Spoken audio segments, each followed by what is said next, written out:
Hey, you guys, real quick, wanted to jump in and tell you we're playing shows. January 6th, we're going to be in Wisconsin, and January 20th, we're going to be in Hershey, Pennsylvania. So come see us play. We're a band and we play music. So come see us, RaelynNelsonBand.com, and follow us on all the social media platforms at Raelyn Nelson Band. What she said. And he gets up and he's in the front row. He's 5 feet from me. He's 5 feet from me. And he puts on his jacket, and I just see him grab a Miller Lite bottle. Glass. And this fucking dude winds up and just launches it at my head. Live from the Willie Nelson and Friends Museum Showcase in Nashville, Tennessee. It's Music is Funny. Musicians talking to comedians about music and comedy. With your hosts, Raelyn Nelson and Jonathan Bright. I'm still smoking, I'm so high, I keep toking, I'm drunk, but I'm still drinking too. Welcome back to Music is Funny. I'm Raelyn Nelson. And I'm Jonathan Bright from the Raelyn Nelson Band, back with another ridiculous and unnecessary intro to Raining Outside. A Paul Virzi. So we start every podcast off by asking, what's the first music you remember loving as a kid? Oh, man. Very first. The very first was, wow, my dad, when we were younger, so my parents got divorced when I was 5 and my brother was 10. And we were visiting my dad on Sundays, and he would pick us up. So, and those are kind of my last memories, earliest memories around 5-ish, I would say. And he would play in the car. He would play I know this sounds crazy. I mean, I'm not saying that this is my favorite, but sure, this is my first memory. It would be Steve Winwood. Remember Steve? Oh yeah. No, Steve Winwood. Okay. Yeah, Steve Winwood would be playing in the car, and then he would have some kind of more stuff like that. Phil Collins, and then I actually started to really like Phil Collins because I remember hearing him when he really some of his huge hits would come on. So that was in the car. But then when I got 12 is when I kind of got introduced to hip hop and in New York with all the New York rappers like Nas and Biggie and all those guys around that time, Snoop Dogg too. That started to come into play too. So I love everything. Okay. Well, and so did you say what your mom was listening to? You said your dad was listening to. So yeah, my dad would. No, my mom wasn't. I really don't remember my mom really ever having music on in the house, but she would always tell me how great she thought Whitney Houston was and how great Whitney Houston's voice was and stuff like that. So yeah, my mom loved the voices. Yeah. Of the Adeles and the Whitney, rest her soul. So my mom was into that, and my dad was more into the other stuff like I mentioned before. Wow, you guys are bringing me back to a place right now. It's pretty wild. And was it your older brother who introduced you to rap, or just people at school? I mean, you were surrounded by it in New York, I'm sure. Yeah, but you know what? That's actually a great question because my older brother was very big into MTV music videos at the time, and that's when music videos were there was actually the video mattered as much as the song, Peter Gabriel, Sledgehammer and all those. And you see all these weird, wacky videos. And my brother would always watch the top 100 video countdown on MTV. And I would watch that. But no, it was my friends growing up that I would play ball with and stuff. That's kind of when the hip hop thing really came in. And people forget about the early MTV years because you couldn't just on demand watch a video. If you heard about a video, you had to commit to sitting down and watch. Remember when Michael Jackson put out Thriller? They pimped that for a month or something, and then it was a premiere that one time, 7:00 or something, and everybody gathered around the TV. So even in cable, it was you had to commit if you wanted to see the video.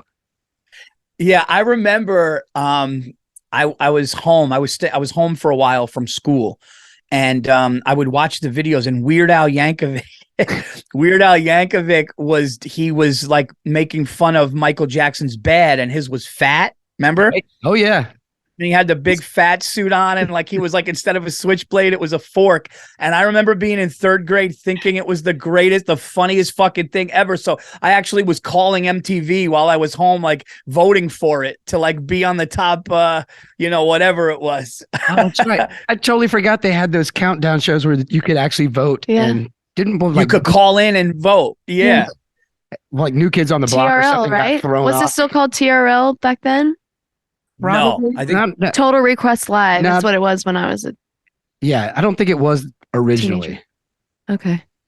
Wow. no, I think it was just like a countdown thing or whatever. TRL came in with like Carson Daly, right? Sometime in like the early 90s, maybe late 80s, early 90s. Yeah, I think you're right. Maybe late 90s even. I don't know what was going on. I wasn't watching MTV before the late 90s, so I don't know. Yeah, because you were basically a zygote. Yeah, before I that. was so young. I was so young then. But yeah, they had it was like watching the radio because they had you remember the wacky DJs and stuff and, Martha Quinn and all they were sort of, I don't know. What was Headbangers Ball? Wasn't that a thing? That was a thing. That was a thing. That was a thing.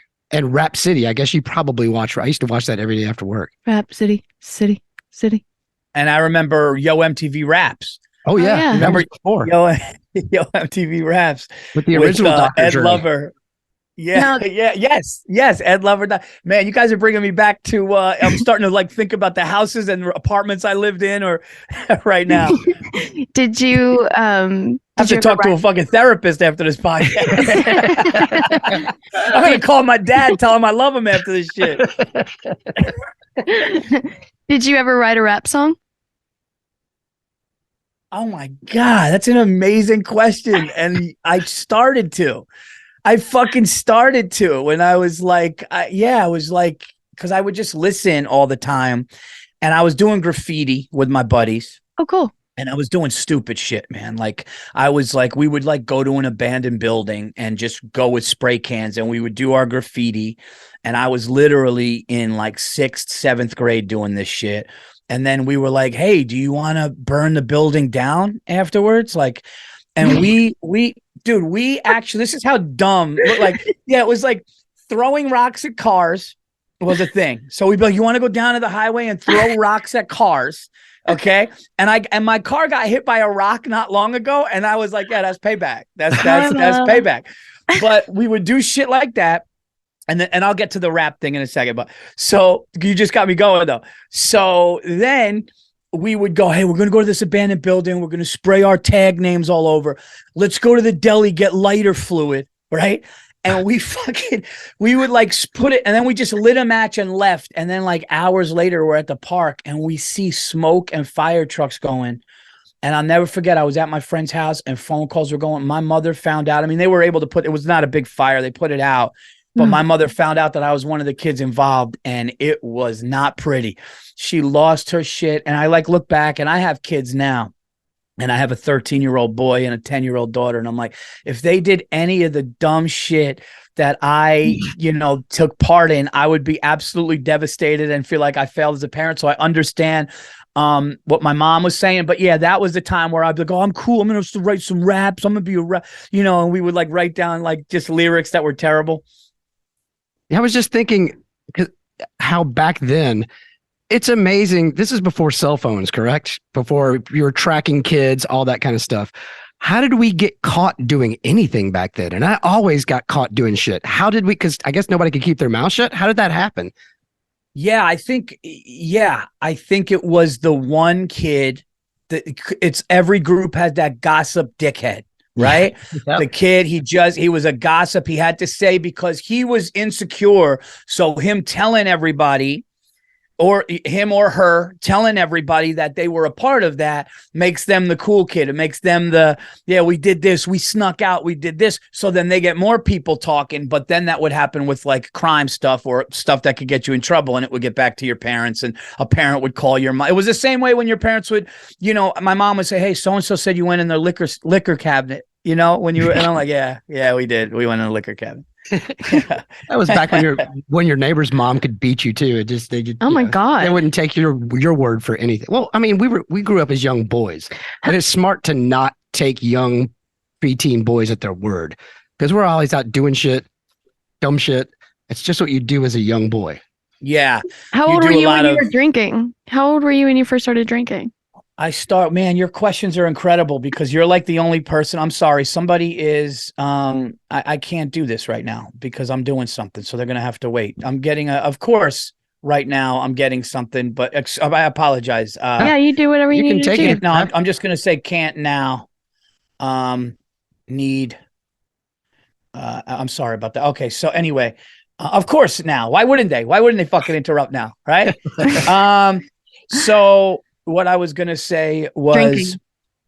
yes, I rebelled a lot and I acted out a lot because I was able to find out, later and going through therapy and having the issues that I had, just with mental health stuff and OCD. My parents got divorced. We moved a lot. So I would act out and I would try to be cool and like, oh, the girls liked it, Paul's wild. And so we would go to a bar at like 16. Okay. Like to go to bars at like 16, but go in the liquor cabinet when you're 13, you're at your friend's house and they would start hearing things and you'd grab a beer out of your. So, I would say early on, too early. And then, getting into that dumb shit and getting into trouble. But I was always the kid that did that dumb shit, but every adult and every teacher loved me. So it was weird. They would be like, he's such a nice guy. He's so respectful. I was like respectful to teachers. I was respectful to adults. I was always very nice, but I just did dumb shit because I was either acting out or, trying to get attention, stuff that has gone on at home that, you obviously learn later in life, probably while I tell, dick jokes in strip malls now as an adult with children. So yeah, I'm doing the same dumb shit. It's just really not hurting me or anybody else. Yeah, it's not illegal anymore. Yeah, exactly. So now when you're listening to music, is it mostly hip hop, R&B, rap? No, man, my if you saw my playlist, you would be like, what? Like my playlist is what I got anything from like Smashing Pumpkins to the Killers to Stevie Wonder to hip hop to Biggie to Nas to I mean, literally you name anything. And like I pretty much, one thing that I'm starting to get into more now, and I realized the beauty in country music, which I did not until very, very recently, where I'm like, oh shit, this is life slowed down. This is the easy, common things in life that give us pleasure. And it's like, and I'm like, I get it now. It's a slower, and I live in the country now. I got horse farms all around here. I'm only like a little bit over an hour away from New York City, but I'm a country guy now, big time. Okay. And I've been up in the woods for a long time. So I love everything kind of mellow and easy now. Are you chopping wood out there? We get the wood delivered, so I'm not chopping it, but I'm like, I feel like a man when I go out in my backyard and I grab like stacks of wood and I bring them to my fireplace. I'm not cutting the shit down, but but I still bring it in. When you say country music, like new stuff, old stuff, both? Everything. Everything. The whole country, like that whole genre, I just get now more.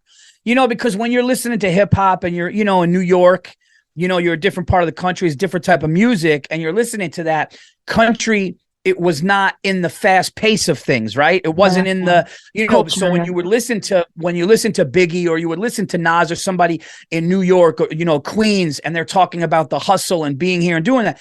But when you get older and you're like, oh, wow, when you're not in a city and when things are calmed down and you just really start appreciating it. So I'm actually really excited to kind of learn more and get more into country now, the older I'm getting. Yeah, because I'm 54. When I was a kid, country was old people music.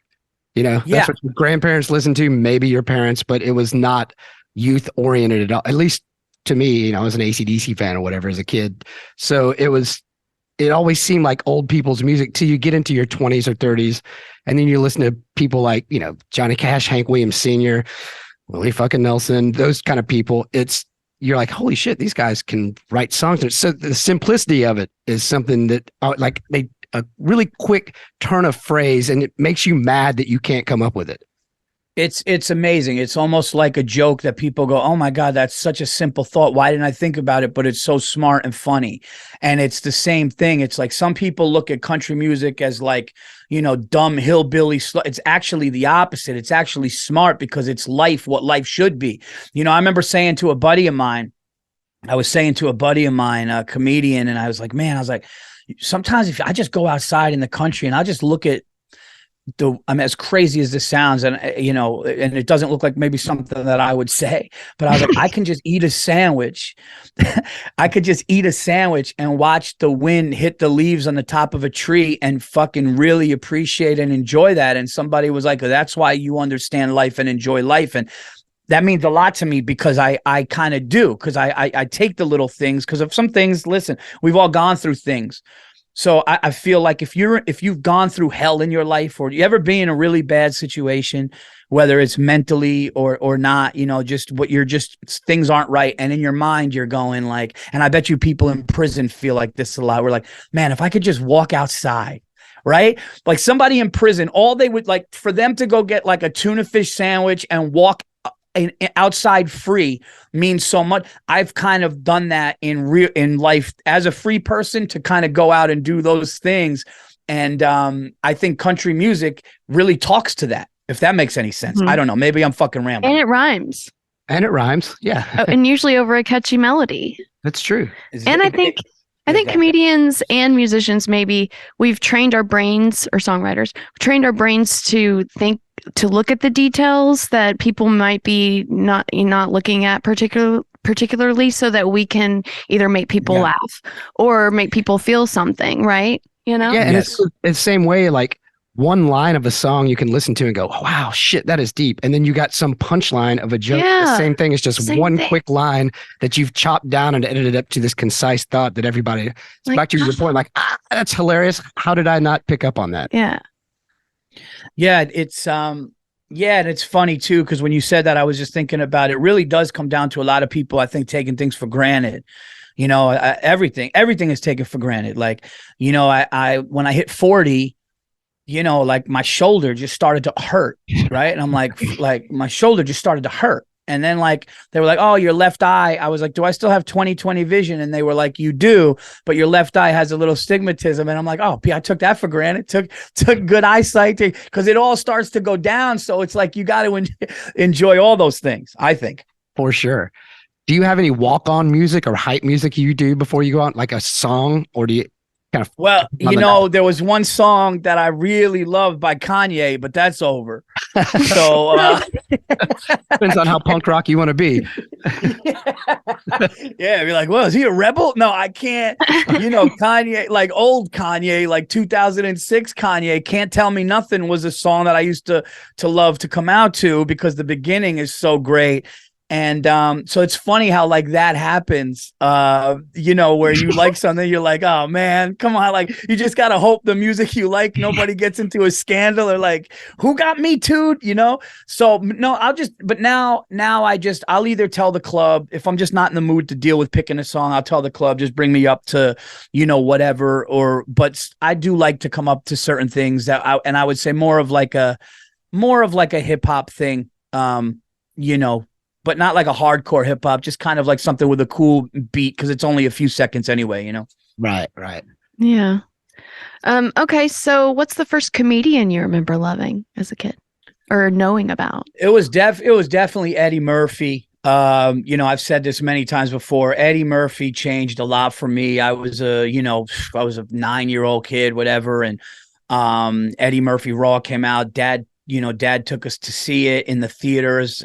Also my dad, the weird thing about my family was, even though they got divorced and it was kind of a brutal divorce, there was always both parents really good senses of humor. The Johnny Carson Tonight Show would be on, or Saturday Night Live would be on, or they would always like appreciate a comedian. My dad loved Andrew Dice Clay, and all kinds of shit like that. And so I feel like they were always kind of laughing and into laughing. And so then I would say, to answer your question, definitely Eddie Murphy and Rodney Dangerfield were the first two that were like, as a little boy, knowing that they were doing the movies, they were doing the stage. So yeah, I just thought they were actors. Well, that's what we were talking to Giannis about this, how when you're a kid, you see Eddie Murphy, those guys, and they're huge. I saw his Delirious tour when it came through Nashville.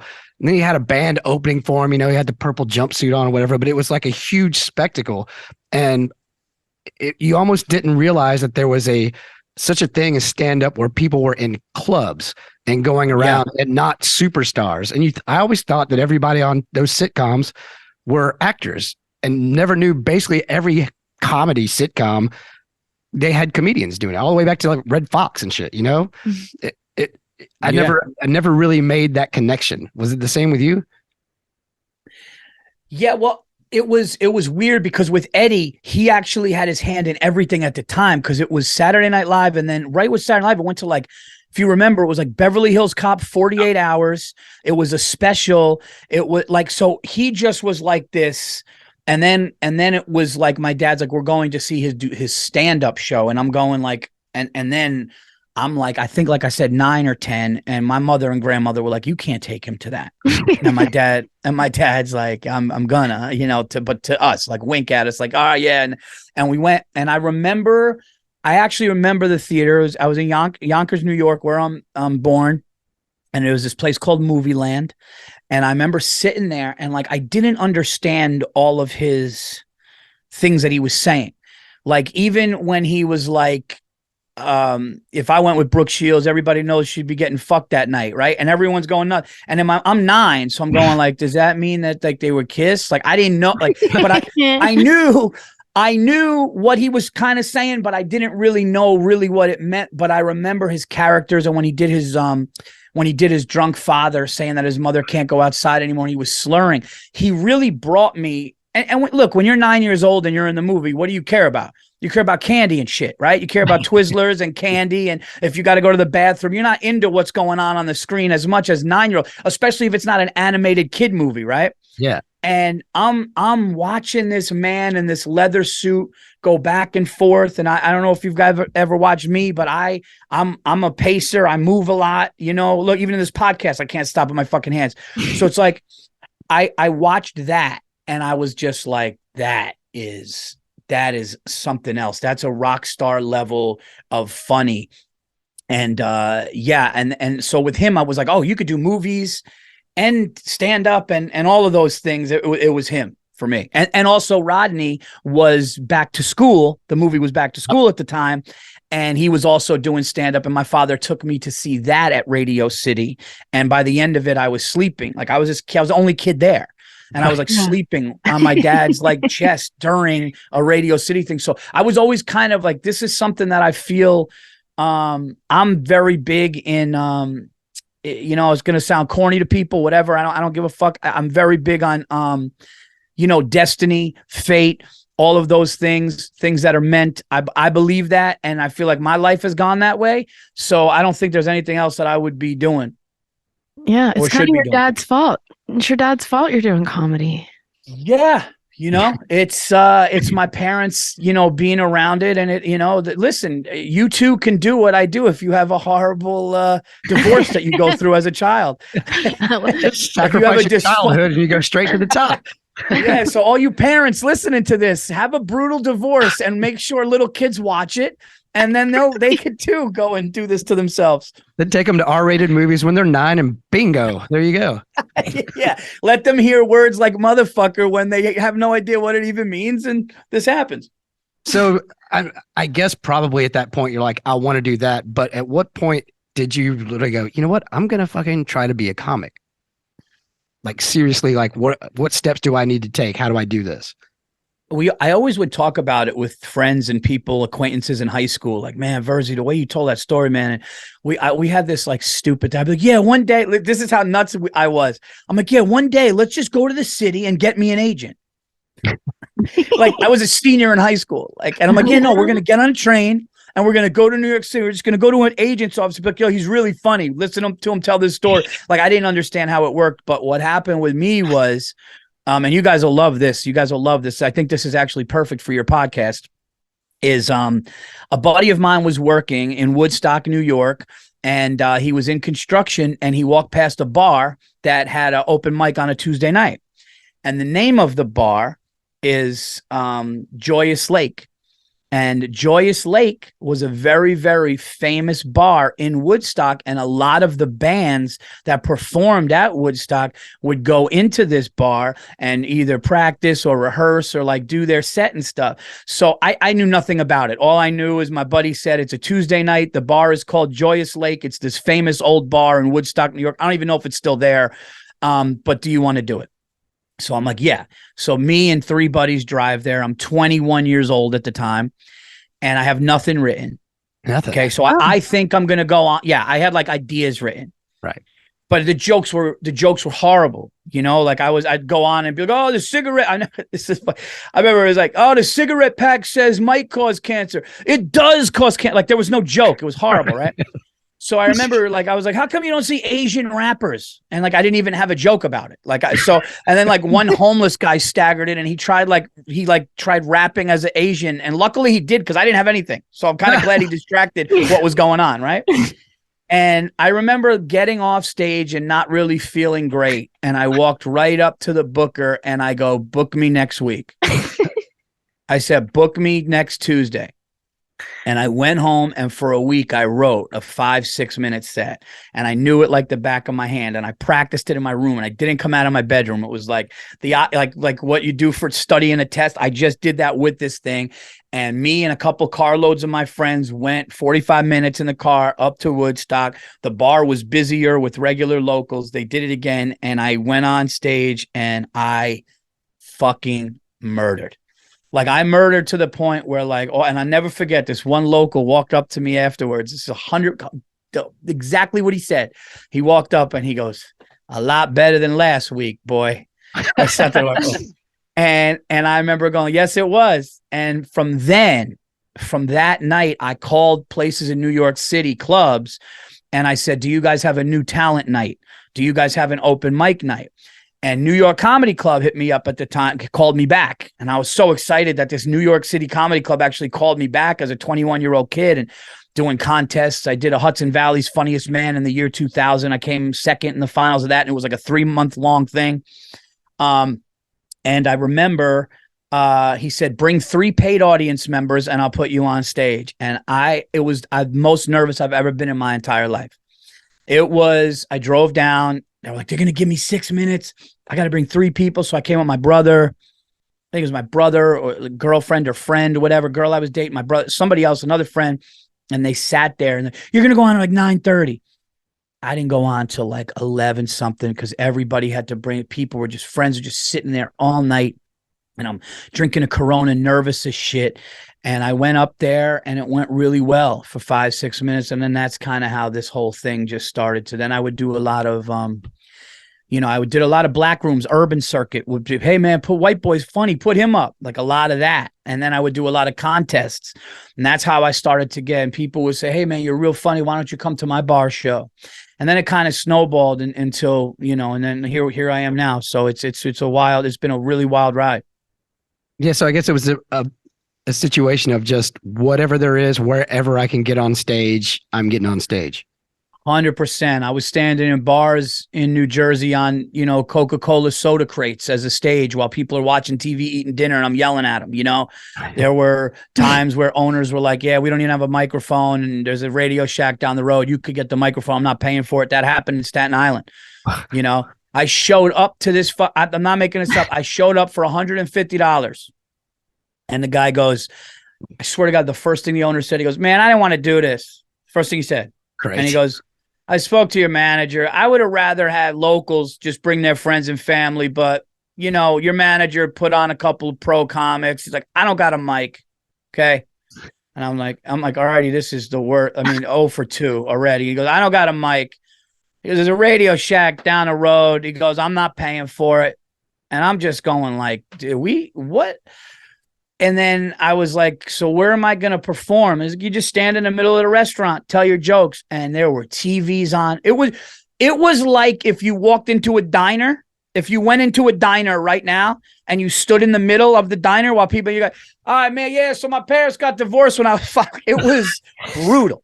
It was brutal, but Did you buy the microphone? Nope. You put it in your back pocket walking down the street like drummer 6. Yeah, no mic. We just did it.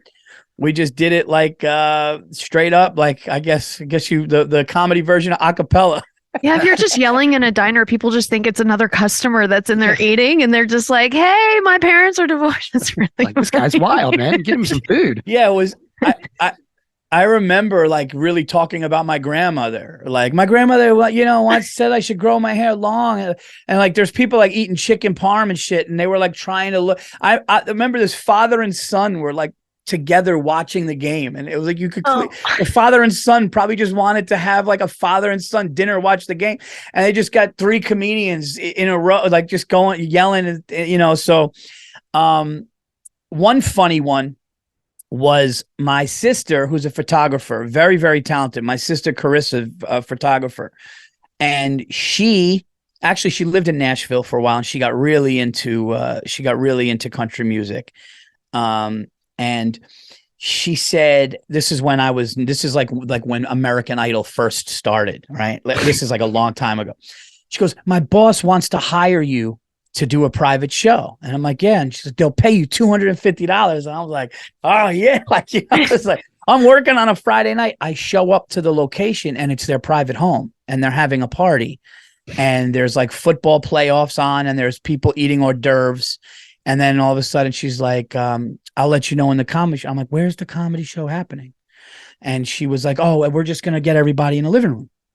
And so they go, all right, everybody. I'm not kidding. There was like a big TV. I remember the New Orleans Saints were in the playoffs. They go, all right, everybody, listen, the comedian's here. We're going to get everybody. And these adults sat down a staircase, sat on the couch, and then the people, adults sitting Indian style. I guess you're not allowed to say that anymore. Is that you can't say Indian style? You're canceled. Native American style. Yeah. Whatever. What do they call it? Crisscross applesauce. Oh, whatever it is. I don't even know what I could say. You can't even say how somebody sits. I'm gonna get fucking. So the adults are sitting down. They're on the floor, and everyone's down this. And I'm standing in front of the TV with an empty Corona bottle as the microphone. And I'm not gonna lie, I kind of killed. The reason why I brought the American, I had an American Idol joke. That's why I said that before. But I had a good time. I got my money, and but you would do anything like that, man. Like to that's the advice that I would say. There's no advice as far as what's gonna get you better. The only advice I think you can give, and look. I look at it like this. I feel like I'm just hitting my prime and stride now. The Netflix special did amazing and it was trending globally. And I think it's my best work. But I know right now I'm better now than I was when I did Nocturnal. And I did Nocturnal, less than a year ago. But I'm working the new hour because you learn things. So it's never going to be enough. It's never going to be you figured it out. You just get better. But the one thing you have to do, especially as a young performer, is you got to work. Yeah. You got to get up. You got to get up and you got to go through hell gigs, great gigs, and everything in between, and write and take chances. If those things happen, inevitably you'll get better. Yeah. We've done a few house shows, and we did them because they paid well. Yeah. And I remember one time we walked in and they had us put name tags on, like those name tags you would have to put on at church and stuff, those sticky ones. Well, I remember we played. Was it like hello, my name is? Was it like one of those hello? Yeah. We played one, and it was it was an older lady. So I would say the median age of the crowd was 60 maybe. Yeah. But I remember, and clearly these ladies were hard of hearing, but they were just sitting to my right. Same deal. There was a big den and they were sitting here. And like in between songs, you hear this old lady look up and goes, well, she doesn't have any ass at all. And I'm like, right then. She said you didn't have any ass. It's like everybody in the room, could hear because she's just kind of shouting it to her friend. And it was just a living room. And there were people up and down the stairs. I remember that, just like you're talking. Yeah. Yeah, it's what we do. It's almost like it's just like a sickness. But now you get to a point where like now I can be like, I've gotten to a place in the last few years where I'm like, I'm not doing that. Like you gotta, it's like, yeah, like I'm not, that's like, and I remember one time I was talking to this really big comic and they said, hey man, why don't you just come and do like 20 minutes or 30 minutes and we'll give you this money. And the money seemed like a lot. And to me at the time, because I was younger, and they go, no, I can't take that money. And I was like, that's a lot of money for 20. And they're like, no, then they'll think that's my price. So I do learn like the power of saying no, or understanding what your worth is understanding what your worth is as a performer is one of the biggest things ever. And I started to really see something happen that was funny is when I would say no, so many more offers came in. And so many people understood that I understood where I was at. Once you understand where you're at and what your worth is, then you can actually tell somebody, look, this is why. I'm not being a dick. I'm not being arrogant at all. This is just what it is. And if you guys are willing to do that, I'll be there and I'll give you a show. Yeah, yeah. We've had to go through that with this band. Yeah, you're like, hey, I've been paid. I'm just gonna throw it, like when we first started getting paid $2,000. It's like, hey, we're worth $2,000 now. That I'm not gonna play for less than that. And then it was That's right. 5,000. You know, and it was like, okay, we've gotten paid $5,000. Now we're worth $5,000. So we're not gonna go play unless we get paid that. You know, it's just and then it keep keeps hitting the bars. climbing. But to your point, when you first start, you're 100%. doing anything to get. It's hard to break out of that mindset of somebody calls and like, we'll give you $500 to come play, and you're still in that mindset, and you're like, that seems we're just gonna break even, but I feel like it's a good gig, it's good exposure. We've all heard that, and it takes a while to just not take every gig because you feel like you're not You doing want what to you're supposed to play be doing. too, and I wanted to play, and also just building up fans grassroots style. I think is the best thing you could 100%. probably do. I mean, my grandpa's proof of that. You know, so he didn't make it till he was 43. He spent 20 years building it up grassroots style. So I mean, you can't knock it. Yeah. And I think one of the advantages about living in New York for you in comics is there's so many clubs that you can almost tour without, when you're very young, without having really to leave that area, you know, probably an hour or two hours around. There's so many comedy clubs you guys can work. Yeah, I feel like, and I've always said this, and it's not a knock on Los Angeles, but I think in Los Angeles, I feel like if you want to get famous and you want to get more exposure and get on a show and really do that, then I would say, or you know, in LA. But I think New York, and there are, by the way, I'm not trying to knock LA. There's amazing comics in LA. Of course. But in New York, I think you have more opportunity in big clubs to just get better. I think it's like more stand-up, like pure stand-up, you know, and because the lineups are incredible and there's a lot more stage time and opportunities here to get on stage and do stuff. And it's really nice now because, you know, taken so long. The dream was to have all clubs just let you go on, right? And so it's nice to go to the city and have somebody go like, hey, you want to do 5 minutes, man? I'm a fan. And you're like, yeah. And you just try stuff out and you feel that out. And it's like, there's a sense of accomplishment there because when you first get in, you literally, nobody wants you. Nobody's like you ever putting you on stage. Yeah. Yeah. And it might just be my impression, but it feels like the New York scene, even coming up, there's just more ball busting going on too from your fellow comedians and stuff that instead of talking behind anyone's back, they'll just kind of give you shit and sort of a rite of passage going through that whole running that gauntlet on your way to wherever you're trying to get.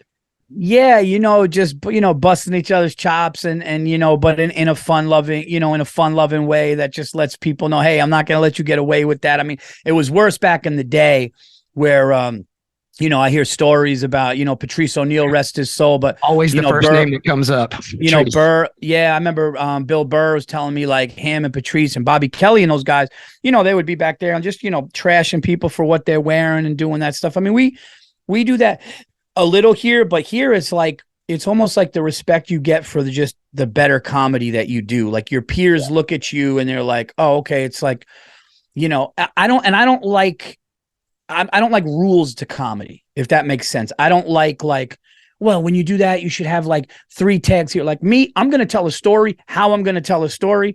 I may tell a quick joke that I normally wouldn't do, but that's what I want to do. Like, I love that style of, you would see George Carlin say something really rest his soul. You got to say rest his soul.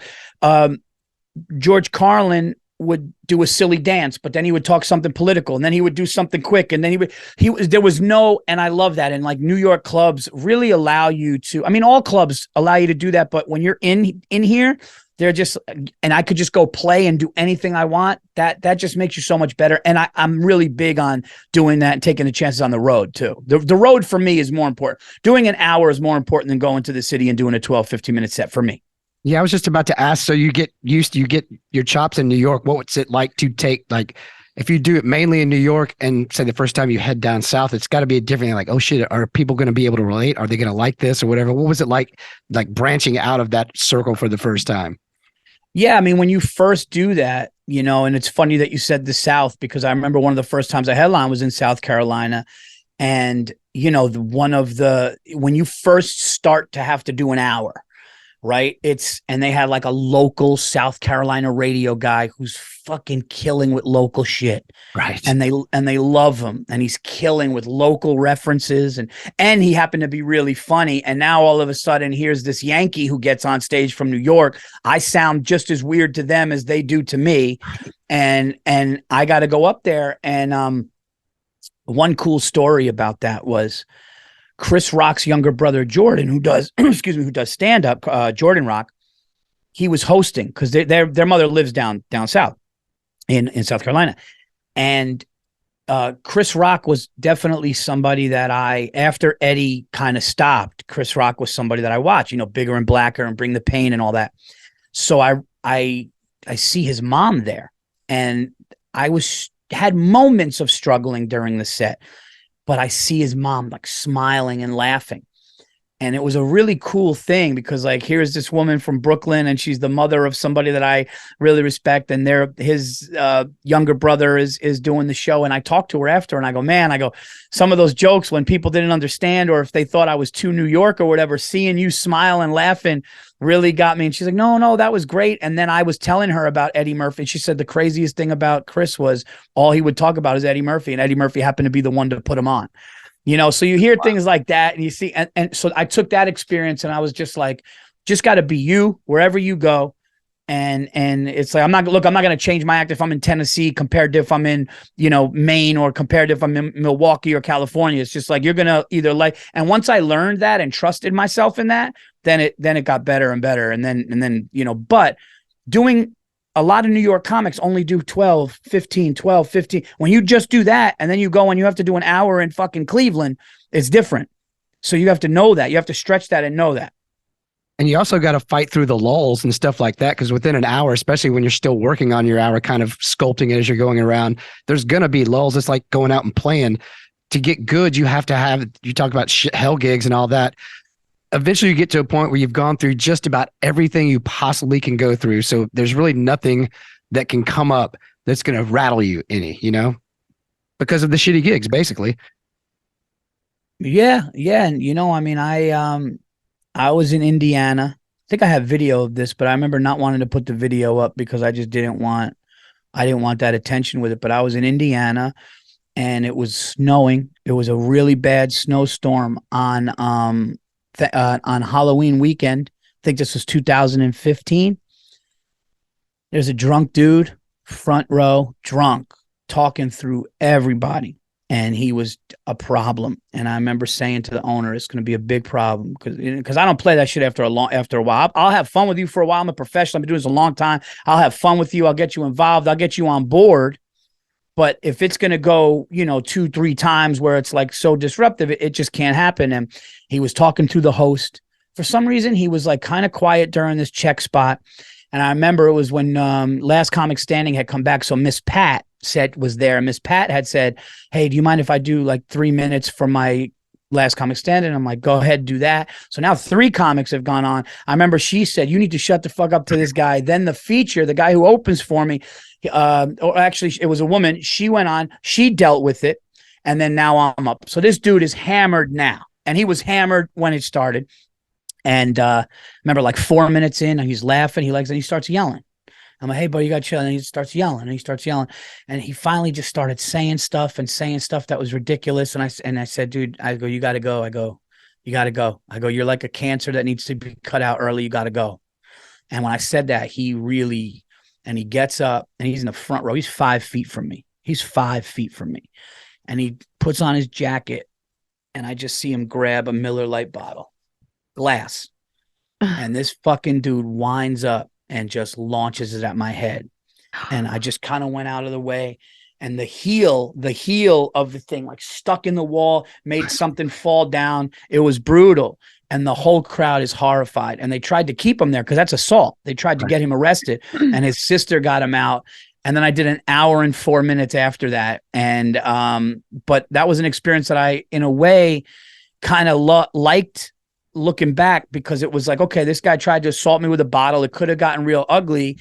And I was able to not only get through a set, but let the crowd know, hey, this could happen, but I'm going to try to, there was some turbulence on the flight. I'm gonna level this thing off. We're gonna and I'm gonna land the plane. And I ended up doing that. But that's an experience that I'll never forget, and something that I'm kind of glad happened with nobody getting hurt because of exactly what you're saying. Those things are part of this. And also, I think we talked about it before, but when we were talking to Doug Stanhope, he made the comment. He's like, you only have like one best gig ever, whatever, but you have so many shitty gigs, and those are all the best stories. He's like, I'm going out for the story. I want stories to remember, to tell, to come back. He's like, and a great gig is kind of a boring story. Nobody cares about it. You're like, I killed that night. Nobody wants to hear that shit. So when you think about that, the more stories you can stack up, Yeah. Cause the shit shows are kind of what, like, I feel like the shit shows build up to that one good moment but I will say this, there is nothing like really hitting on all cylinders. And when I say that, I mean crowd work, improv, taking chances, doing things like that. I got to take a really, really big chance at Madison Square Garden in the round in front of 18 people when I opened for Burr. And it ended up working out. And that was something that was like, oh man, like that's something that I'll never forget too. So I think you could have both good and bad stories. The thing is, I don't drink or do any kind of drugs when I work, ever. It's different. Like, I'm not even a guy, like I can't smoke a joint and go on stage because I would just stare at the microphone. Like I'm not one of those. Like I am completely mesmerized and fascinated by people that can be out of their mind high, or on drugs, or on acid or mushrooms, or hammered and function. Like I gotta be like home on a couch, not working for 2 days, and I'll smoke a joint with my brother and watch like Airplane or Naked Gun and shit like that. That's it. That's all I could do. Well, so you got complete clarity when you're doing it, but when you do one of these shows that kills, is it like for me, when you're playing a great gig, you almost don't remember about half of it because you're almost not doing anything. It's just coming out. Everything's nailed. You're in a great mood while it's going on. You remember stuff. It's because you were stoned. Well, that too, but not blanking out, but you just get in such a groove. You feel like you're not even doing anything. It's just coming out of you. It becomes very easy. Yeah. Like when it's just, when you just are because in stand up, the best shows are when you're in the moment. And when I mean in the moment, I mean really, really like almost forgetting the crowd's there. Yeah. Like not forgetting it's there, but you don't even care it's there. Like it could be empty, it could be packed, but you're just in the moment. And I'm sure when you guys play a song, or when you guys are really into whatever that moment is going on, where the instruments are clicking, the voices are clicking, everybody is in sync, like a perfect like symphony orchestra, right? When it's all hitting, you're almost like the positive reaction in the crowd is a byproduct of what's happening now. They don't matter, because what matters is the moment. And with stand up, that's when I know, like when I'm on stage and I'm truly having fun and I'm truly in it, that's when I know, regardless of even the reaction of the crowd, I know I'm having a good set. Now, can you do like we do too? If it's a terrible show and you're playing, can you be pulling it off and saying the words and doing all that, and in the back of your mind going, I'm not going to be out of here till 10. I hope something's open. I need to get mustard from the store. It just, can you, 100%. Yeah. Isn't that weird?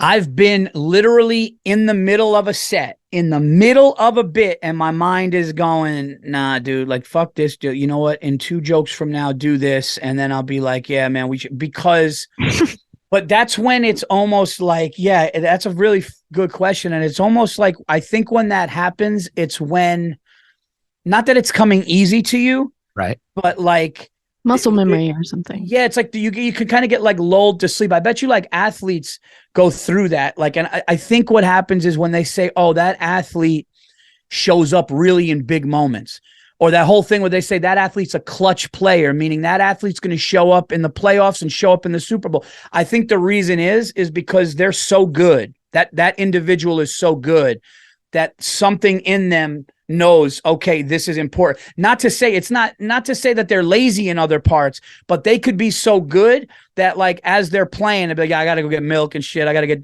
because they're just but when the moment is really big, you're like, fuck the milk. I'll talk about the milk later. Right now it's time to. Do you know what I mean? Does that make sense? It does, totally. Yeah. It's like, yeah, like there have been times I was killing in a full-fledged anxiety attack, thinking, when's this anxiety attack going to go away? Well, before I had a really bad kind of kind of never meltdown because nobody ever knew. But when I had a bad breakdown, mentally in 2016, I'd be on stage killing. And I would look at a table, look at me laughing. And I'd be like, these people don't know, like I'm having an out of body anxiety feeling right now because I'm just mentally not right.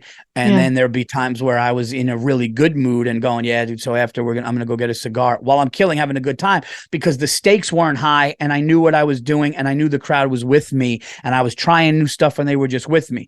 But I like the shows where you kind of got to be on your toes and you got to be really, because those are what lets you know like how good you are.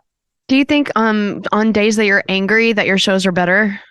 Because it just adds a little extra adrenaline or something. I don't know. I feel like that's a great question. I think I think I've seen it go. She's asking this because she's on her period, I think. I'm gonna start my period any day. No. I think that's a good question. I think that I know that I've seen that work in people's advantage and disadvantage. I've seen a comic who was in a bad mood go on stage and it did come across as angry and the crowd felt the anger and was like, well, wait a minute, this doesn't seem fun. But there are times where I'll use, if I'm going through something or if I am a little angry, I'll actually tend to take more chances and or I'll say, you know what, like, I don't care. I'm very defiant. Honestly, my wife will always say I'm a very defiant person. I'm very like, if you tell me I can't, one of the greatest things my wife ever said about me was tell my husband he can't do something, he's going to do it. But if I'm on stage and I say something and, they think it's not politically correct or I get, crossing the arms or, I don't really get into politics, but I kind of make fun of, New York and how liberal New York is and how like far left and woke New York is. But like I do it in a way that the people that are liberal and Democrats laugh. The same way if I goof on a Republican, they can laugh. But some people, even if you just touch on, they're not smart enough or they're too emotional to understand that I'll make fun of the left, I'll make fun of the right, I'll make fun of any situation because it's comedy and I understand what I'm doing and we're in a club. But they're so immature in their emotion of what I'm talking about that once they hear something, then the arms cross and they lock up. And then, so if to answer your question, if I'm in a mood, I'll go harder at that person. Yeah. I was on stage at the Stand not long ago and there was an Asian woman in the front row. Can you say Asian anymore? I don't know. Yeah. Can I say, I already said Indian stock. Can I say Asian woman? I don't know what. There was I don't even know. Dude, what's funny? You're joking, but like fast forward to like 2055 and you're going to be like, yeah, the person with other body parts than me. Like you can't even. that object that's making object is a they them. That object drinking a Bud Light. No, she said, I was just talking about my wife and she just goes, she was doing this shit too. She was sitting there, but she wouldn't look at me. So she was kind of looking straight and she goes, jokes about women are hilarious. And then just wouldn't look at me. He was looking straight. And everyone's like, what? Yeah, they're so funny, jokes about women. Meanwhile, like I'm talking about my wife and my daughter. It wasn't like, I was just talking about relationships and shit, and people. And then I go, they are go great. Cause I got more, and I went boom at her. And then I had to make a joke about how, and I made a joke about it and Asian people laughed, but I made a joke about how, Asian people were getting punched in the face in New York because of COVID.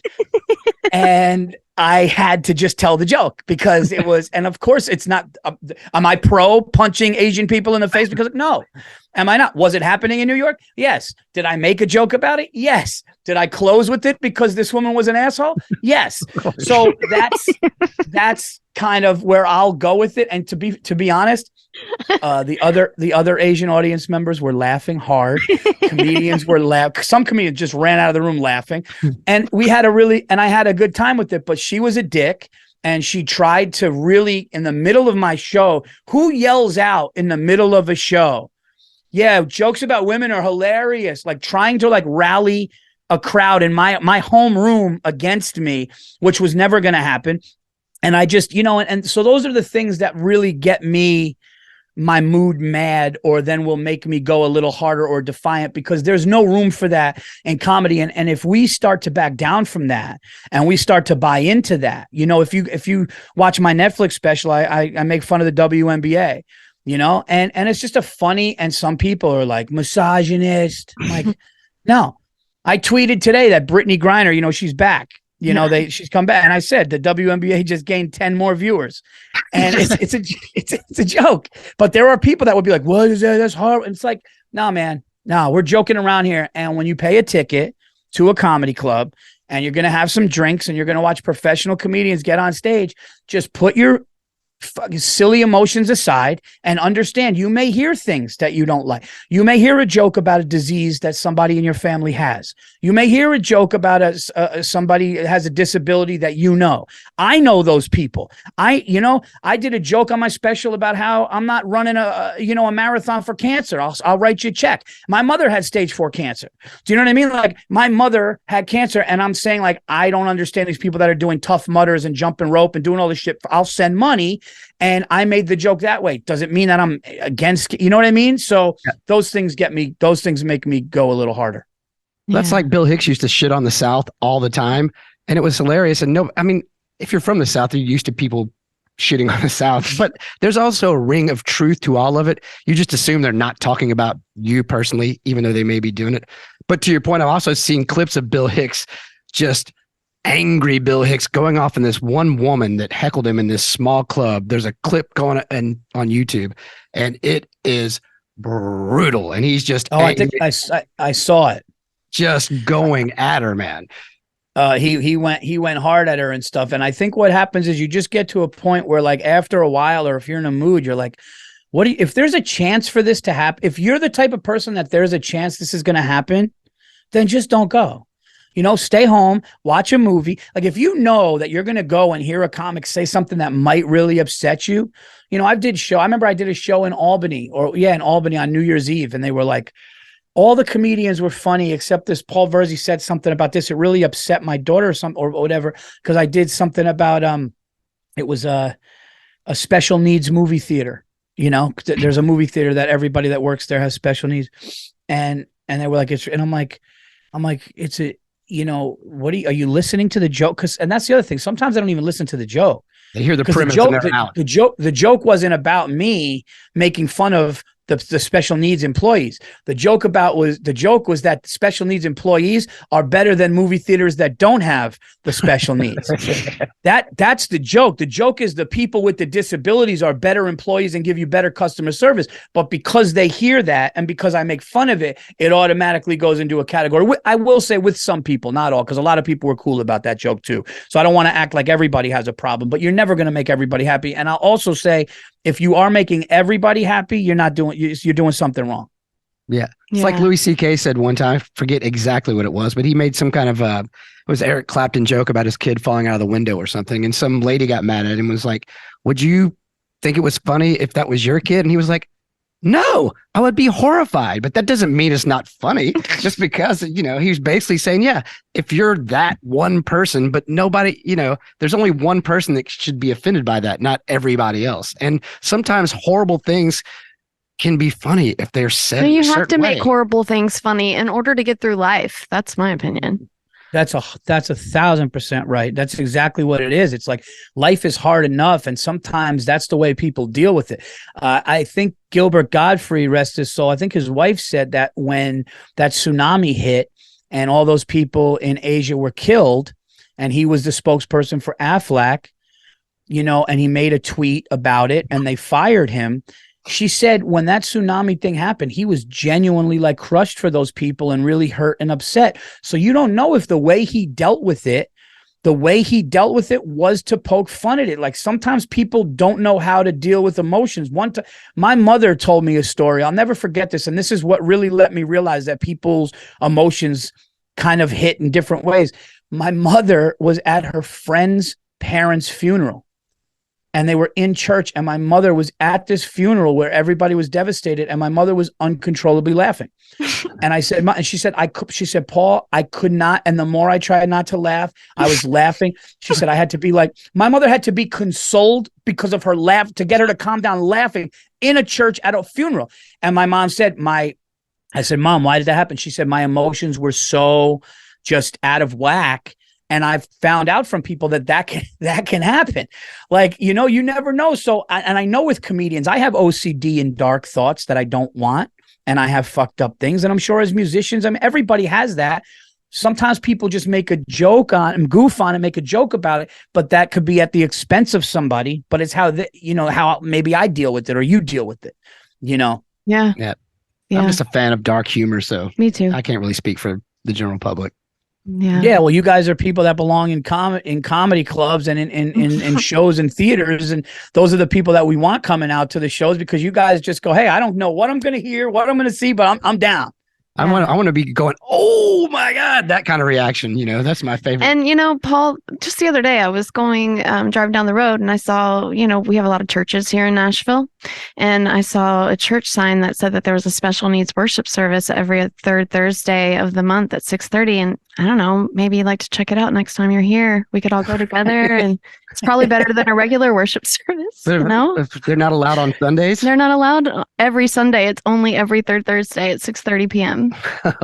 So yeah. I'll tell you guys something, and I never do this on a podcast, but I'll still do it, because people like, if you say a joke on a podcast, like, you shouldn't do it in your act. But I'll tell you that something happened, and I'm thinking about putting it in my act, and I'll just tell you because it goes to what we're saying. So I'm at the supermarket like not long ago, and I walk out at night, and there's a dude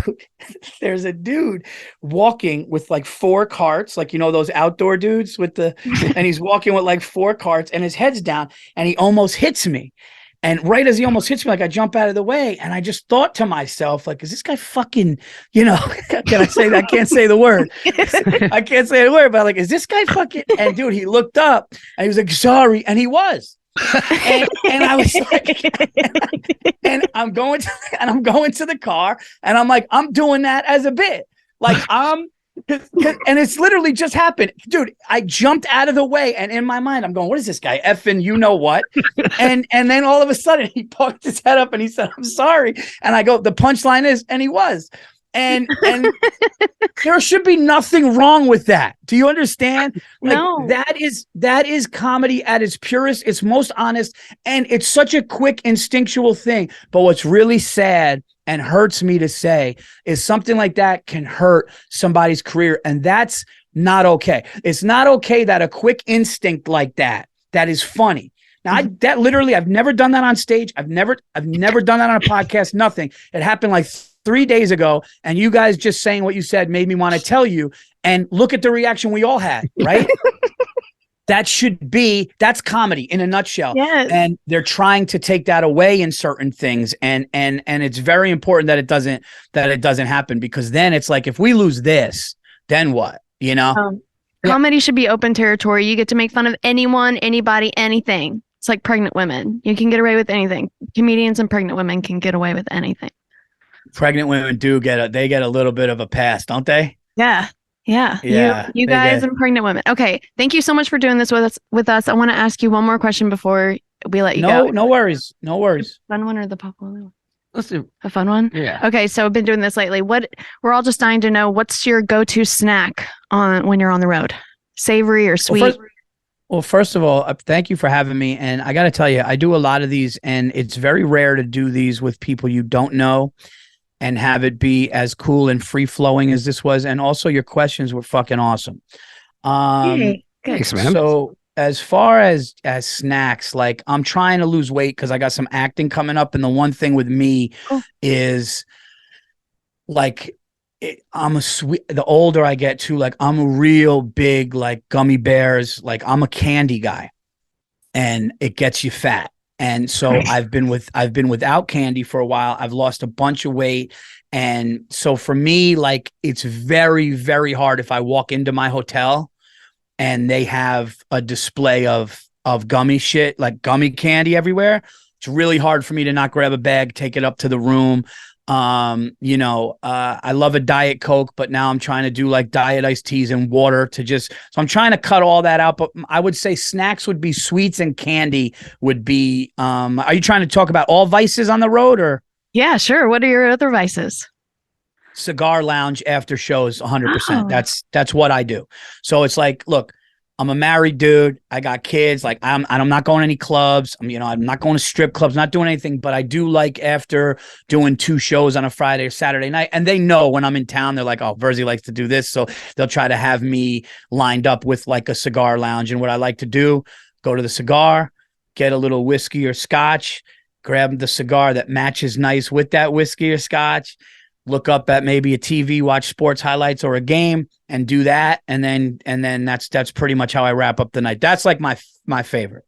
That's that's kind of what we do, except we sit in the band van and drink beer and smoke weed cigars and watch comedy podcasts. And Oh yeah. stand-ups. Yeah. Before we crash. It's like That's so cool that you guys are like into music and you're into stand-up. That's really cool, man. Well, it's like we said, Like you do music and you. Yeah, we there's 4 people in the band that are always traveling together. None of us really agree on what we want to listen to music wise. Everybody likes comedy. So, well, I say that we control we decide. So I assume they like it too, but we listen They're to laughing. we listen to you guys. We never listen to music. Never. That's well, hopefully we could cross paths on the road when I come to Nashville. Definitely like come out and we'll have a good time. And if ever any other cities merge, we'll do that too. For sure. And we'll tell you where not to go in Nashville. We'll show you good cigar bars. Yeah. And when does this podcast come out? Can I plug some dates or? Yes. Yeah, it'll be out not this next Wednesday, but the next one. a week from next Wednesday. What is that? Oh, okay. Let's see. That is the 21st. Okay. Well, my 2023 tour starts in Toronto, January 28th. I'll be at the Royal Theatre, and I have not been to Toronto or Canada, obviously, since before COVID and the pandemic. So definitely come out to that one. And then I'm going to be in my hometown, New York, Gotham Comedy Club, February 2nd and 3rd. And I have a bunch of cities all over: Tampa, Pittsburgh, Rhode Island, Denver, Salt Lake City. All of those dates are at paulvirzi.com. I do 2 podcasts, The Virzi Effect, and one I co-host with Bill Burr called Anything Better. And there you go, man. Enjoy. And my special is on Netflix. It's called Nocturnal Admissions. For anybody that did watch it, thank you. If not, check it out. It's doing well, and I'm proud of it. So, and thank you guys so much for having me. Yeah, Thanks, and Paul. we've seen all that. We've special, both podcasts. They're all great. They're all great. We'll Big put some fans. links down for you too when we put this thing up. Yeah. Oh, if you like podcasts, one I recommend that's really blowing up is the last Virzi Effect I did with Bobby Kelly. I promise you this. If you did not hear it, I promise you, I'm going to say this on your show and then reach out to me. Okay. If you listen to the last Virzi Effect with me and Bobby Kelly, if it's not one of the funniest you've heard the last year, you name what I'll do and I'll do it. Perfect. I love Bobby Kelly too, so I'm excited. All right. Yeah, you're gonna love that one. And thanks, guys. I appreciate you. Yeah, man. Thanks Paul. for doing this, buddy. Paul Virzi is my favorite comedian. That dude is hysterical. Yeah. Can't really see you out of the side of my head, but glad See you at all. Yeah. Anyway, hope you enjoyed it. Enjoy your groceries. Don't be an asshole. You know your mama's name. Did we cheers yet? Enjoy your cigarettes.